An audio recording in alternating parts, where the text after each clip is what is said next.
Welcome to the Old Time Radio Westerns. I'm your host, Andrew Rines, and I'm excited to bring you another episode absolutely free. This episode is one of many released every month, totaling over 80 episodes so far.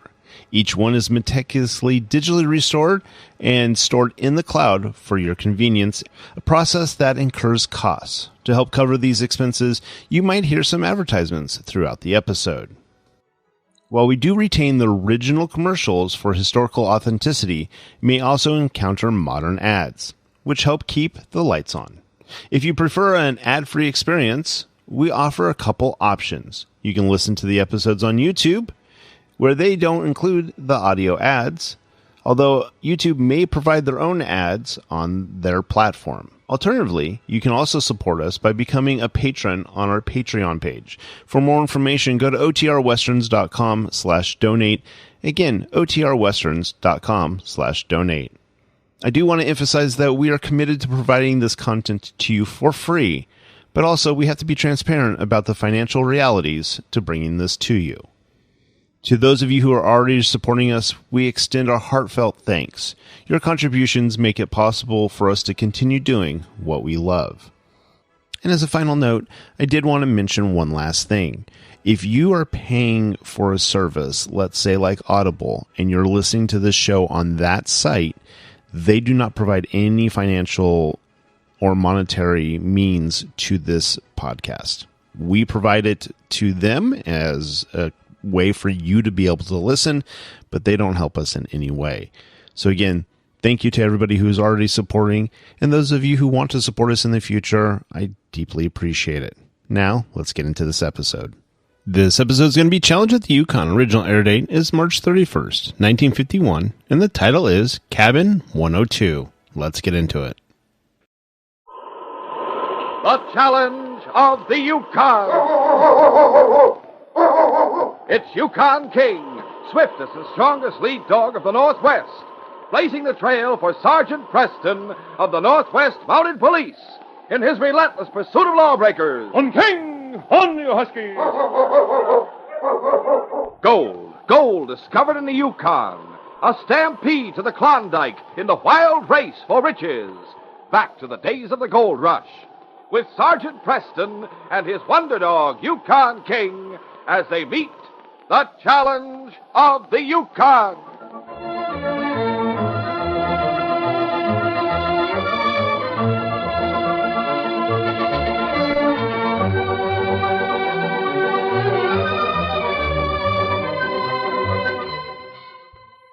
Spring had come to the Yukon, and the arrival of the boat, the Yukon Queen, at Selkirk brought eager anticipation to the many who were waiting to go back to the States.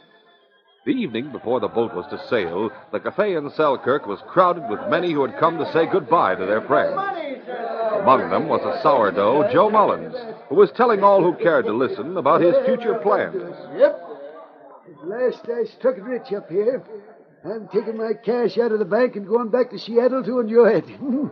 Might even get married and settle down if I find a woman who'll have me. Well, with your cash, that'd be easy, Joe. Yeah, we hear you made plenty up here. Well, I have nigh on to 20,000.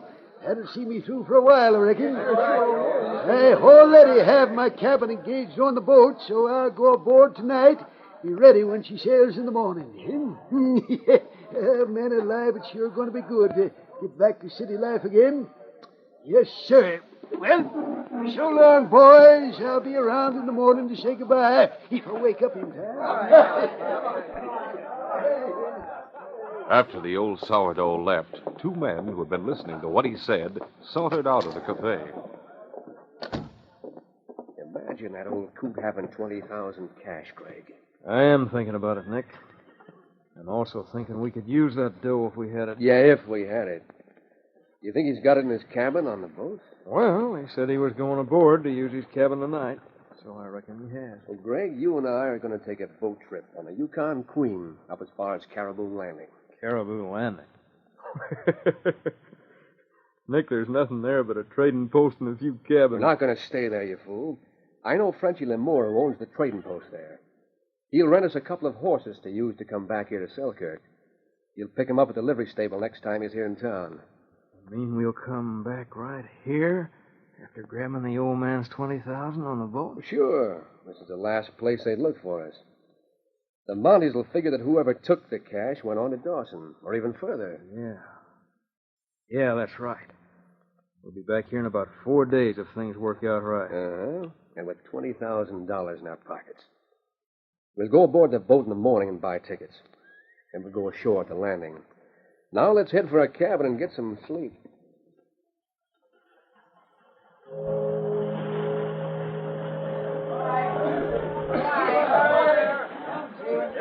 The next day, the Yukon Queen left the dock at Selkirk and made her way along the Yukon River.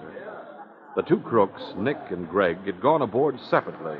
During the day, were not seen together. That night, they met in the shadows on deck. We don't want to be seen together, Greg. So far, they think we're each traveling alone. That's right. You found out anything about that sourdough, Joe Mullins? Yeah, I've kept a close watch on him. He's in cabin 102. I'm in 105, right across the corridor. Yeah, I know. I told him I wanted an outside cabin on the upper deck, so I'm in 320. How do you figure on getting the dough? There's several fire buckets filled with water along the walls of our corridor. Yeah, I know. What about them? I emptied one of them and filled it with old rags and paper. About midnight, I'll sneak out and set fire to them. Some of the rags are oil-soaked. But how will that help us to The get... corridor is dimly lighted by a couple of hanging lamps. You'll be nearby, ready to run through the corridor. We'll both start yelling fire when the rags and stuff smoke up enough. I'll watch from my doorway till I see Mullins come out of his cabin. I'll run over, shove him back in, and knock him on the head. Oh, now I get it. You figure everybody will get excited and run from their cabins into the corridor. The old man will do the same, bringing his cash with him. That's the idea. In the excitement, nobody will notice what happens. You run past, I'll slip you the cash. You hide in your cabin.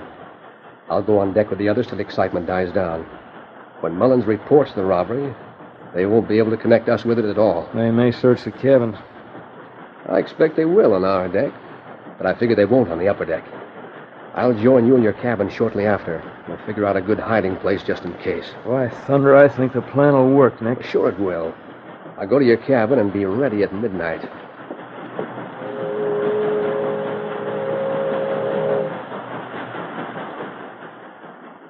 At midnight, the corridor on the lower deck was filled with thick smoke. Fire! Fire! A dreaded cry rang out. Excitement broke loose, and strangely garbed figures rushed from the cabins into the corridor.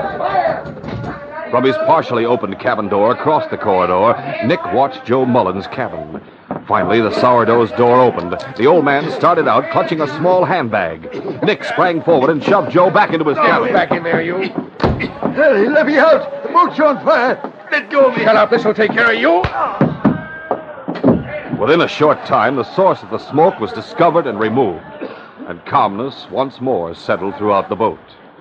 In Greg's cabin on the upper deck, Nick and Greg were gloating over the success of their plan as they took the cash from the handbag on the bunk. Look at this cash, Greg. All ours. I told you it'd be easy. Yeah, it went off like clockwork, Nick. Put your share of the paper money in the bottom of your suitcase. I'll do the same with mine. What are you going to do with the empty money bag? When I leave to go down to my cabin, I'll toss it overboard. I guess the old man hasn't come to yet. By the time he does and reports that his cash is missing, we'll be asleep in our cabins. Meantime, in the captain's cabin, the captain was discussing the fire incident with Sergeant Preston of the Northwest Mounted Police. Well, I'm glad you're aboard, Sergeant. Purser's inclined to think the smudge bucket in the corridor on A deck was the work of a prankster. But I have a feeling it was put there for some purpose in mind. I agree with you, Captain. Purser and mate are checking the cabins on that deck. They'll be here with a report shortly. Good. I was sleeping when the commotion broke out. By the time King and I came to A deck, it was over. Come in. Captain, the passenger in 102, a man named Joseph Mullins, was attacked and robbed during the excitement. The mate stayed with him while I came to report the matter. That explains the smudge bucket, Captain. It started as a cover-up for the robbery. I knew it. I knew something must have happened. We'll go down and talk to Mullins. Come along, King. A few minutes later, Sergeant Preston and the captain stood beside the bunk in cabin 102, listening to Joe Mullins tell what had happened. When the old sourdough had finished, Preston asked, Did you get a look at the man who shoved you back into the cabin, Mullins? I didn't get a chance, Sergeant. The corridor was dim, plenty smoky. How much did you lose? It's like 200 to be in 20,000. It was in new paper money, all $100 bills. I see. Did you tell anyone you were carrying such a large amount? Well, I reckon I told about everybody at the cafe in Selkirk.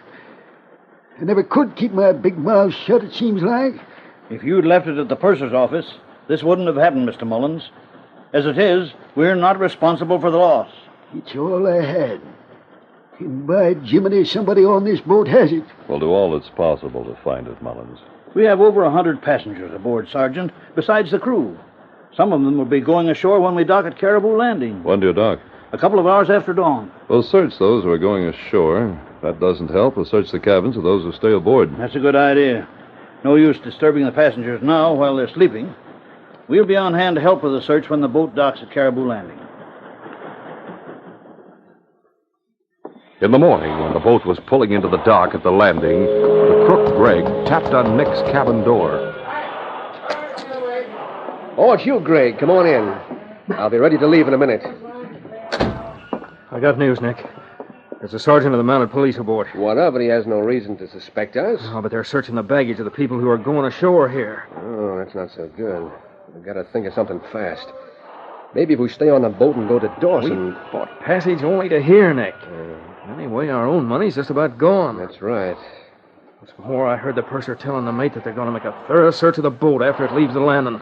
In that case, we have to figure out how to get ashore here with the cash. Yeah, but how? Wait a minute now. I have an idea. You bring your share of the cash down here to me right away. Then take your suitcase and go to the gangplank and be searched. Oh, what about you? Now, look, as soon as you get ashore, get to Frenchy at the trading post. The telegraph company made him an operator and fixed it so as he can send and receive right there at the trading post. Yeah, but how'll that help? Tell Frenchy I sent you. Tell him to fake a message to Joe Mullins on board this boat. Then have him bring it ashore in a sealed envelope. I don't see how that'll Well, let me get finish, will you? Frenchy will say he has to get an answer, so he'll have to give the message to Mullins personally. Instead, he'll come to my cabin, 105. I'll let him put the bills in his pockets, and he'll go ashore. Then I'll go get searched and join both of you at the trading post right after. Suppose there's some slip-up. No reason why there should be. Last time I was at Frenchy's place, he took a message aboard this boat and took it right to the man's cabin. The captain knows Frenchy by sight. By golly, it might work out all right then. I'll go bring the dough down here to you, and then I'll go arrange things with Frenchy. Greg was one of the first to be searched and to go ashore. A short time later, the man Frenchy came up the gangplank and spoke to the captain. Bonjour, Captain. Hello, Frenchy. What brings you aboard? I bring the telegraph message for a passenger. Just a minute, Frenchy. Well, this man's luggage seems to be in order, Sergeant. Good, Captain. He doesn't have the money in his clothes. All right, mister. You may go ashore. Thanks, Sergeant. How are things at Caribou Landing, Lamore? Oh, business is picking up now, Sergeant. I'm glad the winter is over. Oh? This message, Captain, I should like to deliver it in person. There's to be an answer, perhaps. All right. Who's it for? It is for Monsieur Joseph Mullins. Mullins? He's in cabin 105. Cabin 105? Are you sure, Captain, it is 105? Oh, no. No, it's 102, Frenchy, on A deck. You know how to get there, don't you? But of course. I shall take the message to him right away. Are there many more to go ashore, Captain?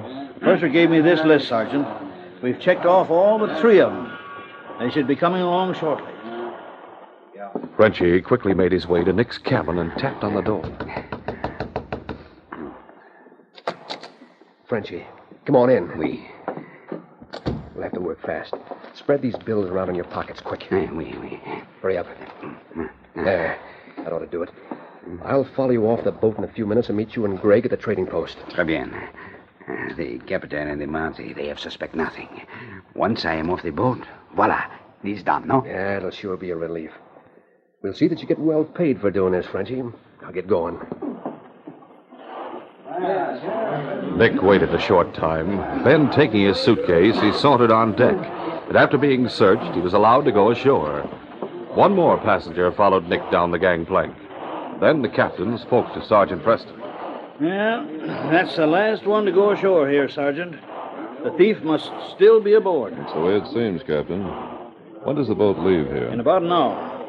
I suggest you come down to my cabin and have some breakfast now. Purser and the mate will keep close watch to make certain no one tries to go ashore. They're both trustworthy men, and they'll obey orders to the letter. All right, we'll speak to them, and then we'll have breakfast. At the trading post, Greg and Nick made instant preparations to leave. Frenchie stood by as they finished saddling 2 horses. Now we're ready to ride, Greg. Yeah, but we better not stop in Selkirk, Nick. I think it's safer to keep right on going. It's all right with me. We've paid Frenchie for the horses and for his part in helping us. I think it was a slick idea, myself. What if they find out about that fake telegraph message that wasn't delivered? There's no reason why they should question Mullins about it. People get messages lots of times aboard the riverboats when they stop somewhere. That is right. Soon the boat will leave, then you will be safe enough. Yep. Well, let's get going. So long, Frenchie. With that, your money. Get up there. Get up.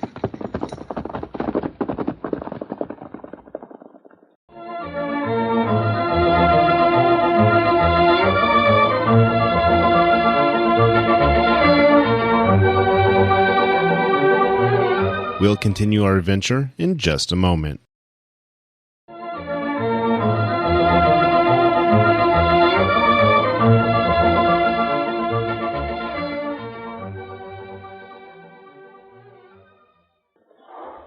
Just before the boat was ready to leave, Sergeant Preston and his dog, Yukon King, met Joe Mullins on the deck. Well, Mullins, feeling better now? I sure am, Sergeant, but I'd feel a whole lot better if you found my money for me. We searched the passengers who left the boat here at Caribou Landing, but without success. Before we're through, we'll search the entire boat. You know, after losing all that cash, I didn't think I'd sleep a wink, but, you know, from the time you questioned me until 10 minutes ago, I slept like a log. Except for the interruption when Frenchie Lamour brought you that telegram, eh? Telegram? What do you mean? Almost an hour ago, Frenchie Lamour, who runs the trading post, came aboard with a telegram for you. He said he'd take it to your cabin personally, since there might be an answer. Well, that's funny. Nobody came to my cabin. I didn't get any telegram. Well, Mullins, glad to see you feeling better. Captain, Mullins just told me he didn't receive a telegram. Frenchie Lamour didn't go to his cabin. That's right. But when Frenchie left, I asked him if he found Mullins all right, and he said he had. Huh? Come to think of it, when you mistakenly said Mullins was in 105, Frenchie questioned it, as if he knew someone else was in that particular cabin. That's right, he did. The man who was in 105 left after Frenchie. If Frenchie knew that, man. Captain, I'll take King to cabin 105 to get that man sent, and I'll get my horse from below and go ashore. You mean you're not going to stay to continue the search? Delay your departure half an hour, please, Captain. If I don't come back, you'll know I picked up the trail of the thief. Mullins, you'd better come with me. Let's go to cabin 105. Come along, King. King picked up Nick's scent in the cabin and followed it down the gangplank to the dock. Preston and Joe Mullins went with the dog and waited on the dock while the Mounties' horse Blackie and Joe's horse were brought ashore. Steady, Blackie. Easy. When they had mounted, Preston called, Find him, King. Come on, Blackie. Within a few moments, King led Preston and Joe to the trading post. Well, Blackie. The 2 men dismounted and entered the store. Come on, King. Well, Sergeant, I thought you were staying on the boat. I decided to come ashore. What about the telegram you were supposed to deliver to Joe Mullins, Frenchie? Oh, it was confidential, Sergeant. Perhaps if you go back to the boat and ask the fellow Mullins, he will... Stop the lying, mister. I'm Joe Mullins, and you didn't bring any telegram to me on that boat. If that is what you wish the Sergeant to think, monsieur, I shall not say otherwise. Well, of all the nervy skunks... Sergeant, I swear... Easy, Joe, easy. Frenchie, who came here from the boat? Oh, no one has been here from the boat, Sergeant. No one at all. Don't lie. According to the purser's list, a man named Nick Drake had cabin 105. I know he came here to this store directly from the boat. Find him, King. The intelligent dog sniffed a moment, and then going to the back door, he barked. Went out the back door, eh?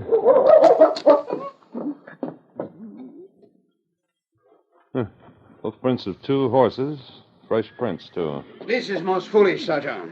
You have no reason to... I have reason to believe you aided in the escape of a couple of crooks, Frenchie. And you may have shared in the loot. No. You've no proof of such a thing. The proof will come later.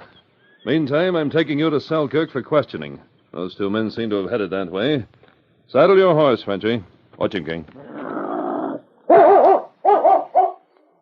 With King following the trail of Nick and Greg, which led directly to Selkirk, Sergeant Preston, Joe Mullins, and Frenchie finally reached the town. Though the crook's trail continued on south from town, Preston took Frenchie to the constable's office. After the constable learned the circumstances, Frenchie was held on suspicion.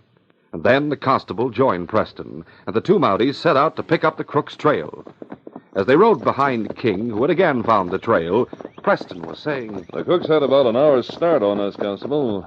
Their hoof marks show they've been pushing their horses hard. They didn't stop to rest in town. Yeah, that means they'll find a place to stop before long, seems to me. Yes, they have no reason to believe they're being followed. Well, let's hurry. The sooner we catch them, the better. Get up, Blackie. Come on now. Nick and Greg had ridden straight through Selkirk and had kept going on the south trail. Their horses were tired, and they slowed to a walk. As they moved along, Nick was talking. Does me good to think we put one over on that Mountie, Sergeant Preston. Imagine Frenchie walking off the boat right under his nose with the cash. Yeah. I suppose they'll spend most of the day searching the boat, while all the time they're going further away from us. Get out. These nags Frenchie sold us get tired easy. We'll have to stop someplace before long and let them rest a while. That's not a bad idea anyway. We could eat some of the supplies we brought along. I didn't have any breakfast, remember? Neither did I. There's an empty cabin not far from here where I stopped on my way up to Selkirk a few months ago. We'll stop there for a short time. Well, after all, there's no hurry. Oh, that's right, there isn't.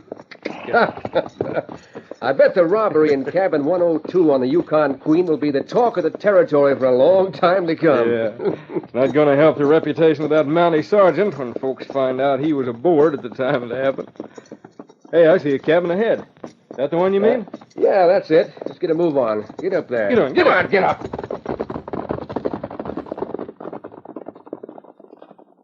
Once they reached the deserted cabin, Greg and Nick decided they were in no hurry to move on. They ate a leisurely meal, then relaxed on a couple of bunks in the cabin. It was some time later when Nick finally arose and wakened Greg. Hey, wake up, Greg. We better be thinking of moving along now. Yeah, I suppose we had. We're taking a chance leaving that cash in our saddlebags. If anyone started snooping around and found it, we'd be out of luck. Nobody'd expect to find all that cash in anybody's saddlebags, Nick. Anyway, while you were sleeping, I brought the saddlebags in and hung them over there on those hooks on the wall. Oh, good. I should have thought of that. We'll gather up our supplies and get ready to ride. Won't be long before we get the White Horse if we keep moving. Come on, help me get the stuff together. All right. Sergeant Preston and the constable followed King around a bend in the trail. Preston suddenly pulled rein. Oh, Blackie, oh, hey, King. Oh. Why are we stopping, Sergeant? I remembered that the cabin up ahead there is deserted, Constable. It'd be wise for us to stop there and investigate. That's right. If we continue on from here, anyone in that cabin would see us coming. Yes. We'll leave the horses here in this wooded area and go to the cabin on foot. All right. Steady, Blackie. Steady there. Come on. The two Mounties dismounted and led their horses off to one side among the pines. This'll do, Constable. From here, we'll circle around and reach the cabins from the rear. They won't be expecting a surprise visit. That's right. Let's go. Come along, King. In the cabin, Nick and Greg were about ready to leave. Greg walked toward the front door, saying, I might as well bring the horses round front, Nick. Then we'll carry out the saddlebags. All right. That's funny. Huh? What's funny? Why'd you close the door? Just as I opened it, I could swear I saw a couple of riders for a second at the bend in the trail yonder. And they disappeared. Ah, you're seeing things. How could they come around the bend and then disappear? Well, they didn't exactly come around the bend. I just caught a glimpse of what seemed to be two horsemen and a flash of red. And then they were gone, like as if they turned back real quick. Two horsemen and a flash of red? I'd say you were... Oh, wait a minute. Greg, maybe you did see him at that. Maybe what you saw were a couple of Mounties. They wear those red coats. You mean you think we've been followed after I all? don't know what to think. But I'm not taking any chances. Maybe we better get to the horses and get away from here That's fast. the worst thing we could do if we are being followed.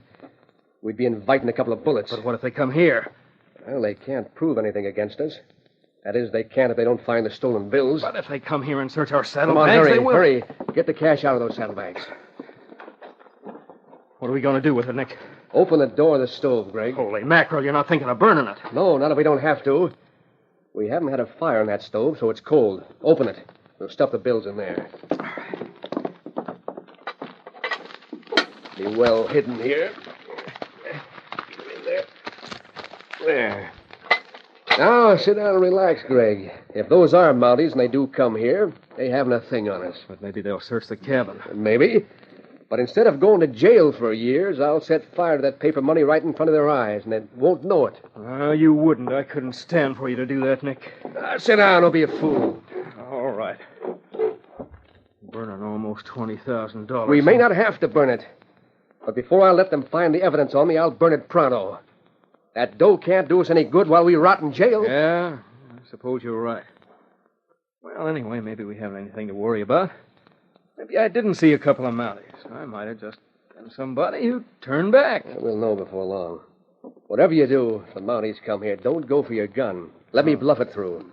If that don't work, then will be time enough for gunplay. I don't like this. Stop worrying. You may be looking for somebody else, not us. Don't move, either of you. Well, hello, Sergeant. Last time I saw you was on the Yukon Queen this morning. You're not denying you were on that boat? Well, after the close going over you gave me before I went ashore, I knew you'd remember me. Why don't you and the constable come on in? All right. Come on, Constable. King knows you're the man he was trailing. Oh, so that's how you did it. Smart dog you've got there. But why trail me and my friend here? They came to take you back for assault and robbery. What did we steal, if anything? You can't prove anything against us. Might interest you to know that Frenchie's done some talking. Holy smoke, Nick. Shut up, Greg. Well, let Frenchie say all he wants. All we did was buy a couple of horses from him. The Mounties have to prove what they say by showing the evidence. We'll take you back for questioning regardless. But before we go, we'll search this cabin thoroughly. While you're searching, I'll start a fire on the stove, if you don't mind. It's getting chilly. Sit down. I told you not to move. Look around the cabin, Constable. I'll keep them covered. All right. Start by looking in their saddlebags. The constable opened the saddlebags, which he found to be empty. Then he began a methodical search around the cabin, but without success. Money doesn't seem to be in here anywhere, Sergeant. Oh? I've been wondering why they brought those saddlebags in with them, since they're empty. Yeah. It really doesn't make sense, come to think of it. What are you talking about? We had a few supplies in those saddlebags. That's why we carried them in with us. Look, how about starting a fire in the stove while we're talking? No use being uncomfortable. All right, Constable. Go ahead. Stove's all set. All you have to do is put a match to the paper at the bottom. All right. I'll start the fire. You don't even have to lift the lid. Just light it through the draft opening at the bottom. Don't have to tell me how to start a fire. Nick, I'm not cold. Why do you have Shut up. A little heat will do us all good. Wait, Constable. Hold it. What's the matter, Sergeant? Open the lid of that stove and look in it before you light it. All right. Sergeant, the stove's stuffed with new bills. I noticed they were both tense when you started to light that fire. That's the evidence. You're not taking me. Hold it. Preston's bullet hit Nick's arm, causing him to drop his gun. As Greg went for his gun, the Mountie sprang forward and landed a hard right to Greg's jaw. Greg reeled back, still holding his gun. Preston lunged, grabbed Greg's gun arm, and twisted. Drop that gun. Let go, you'll break my arm. Drop the gun, quick. There, I dropped it. And this will drop you. At that moment, the constable moved in to help if necessary. I'll put the cuffs on him, Sergeant. Neither Mountie saw Nick, who, in spite of his wound, reached down and picked up his gun from the floor, aiming it at the sergeant. But King saw it and sprang forward. The valiant dog moved in like lightning, grabbing Nick's good arm and knocking the crook to the floor. Take him off. Help, take him away. Down, King. Down, fella. Oh, my arm. Well, Drake, you said we'd need the evidence to prove you guilty. Those new $100 bills the constable found in the stove is the evidence. We arrest both of you in the name of the Queen for robbery. Nick and Frenchie really did it. You're in this as much as I am, Greg. You and Frenchie are both in it. Looks as if they'll all talk freely, Sergeant. Should be easy to convict them. That's right, Constable. No matter how clever a criminal thinks he is, he always makes a slip, and these crooks are no exception. We'll get them back to Selkirk and put them in jail with their friend Frenchie. Joe Mullins is going to get his money back, and when that's done, I'll be glad to say this case is closed.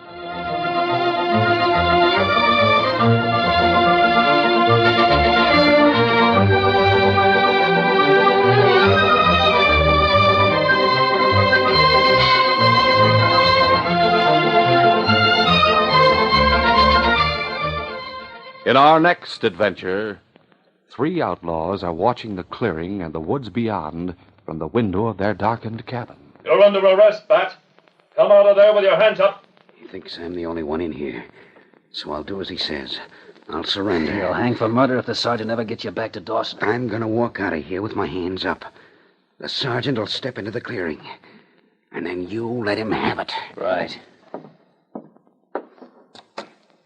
The outlaw opens the door of the cabin and steps outside, his hands above his head. The sergeant steps into the open. And then a volley of shots rings out. Don't miss this next exciting adventure. These radio dramas, a feature of the Challenge of the Yukon Incorporated, are created by George W. Trendle, produced by Trendle Campbell Enterprises, directed by Fred Flowerday, and edited by Fran Stryker. The part of Sergeant Preston is played by Paul Sutton. The Challenge of the Yukon is brought to you every Saturday and Sunday.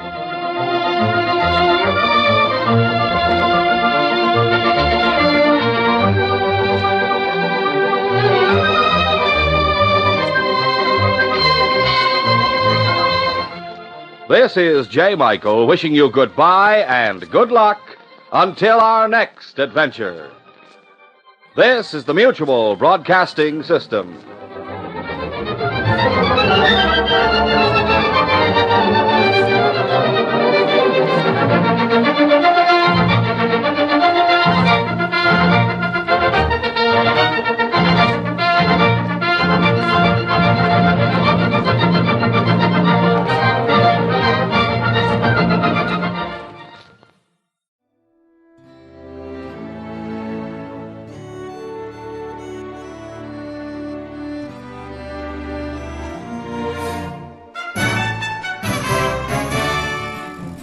This has been a presentation of OTRWesterns.com, and we hope you enjoyed. Please take some time to like and rate our shows in your favorite podcast application. Follow us on Facebook by going to OTRWesterns.com/Facebook. Subscribe to our YouTube channel by going to OTRWesterns.com/YouTube. And send us an email, podcast@OTRWesterns.com. You can call and leave us a voicemail, 707-986-8739. This episode is copyright under the Attribution Non-Commercial Share-alike copyright. For more information, go to OTRWesterns.com/copyright. Have a great day, and thanks for listening.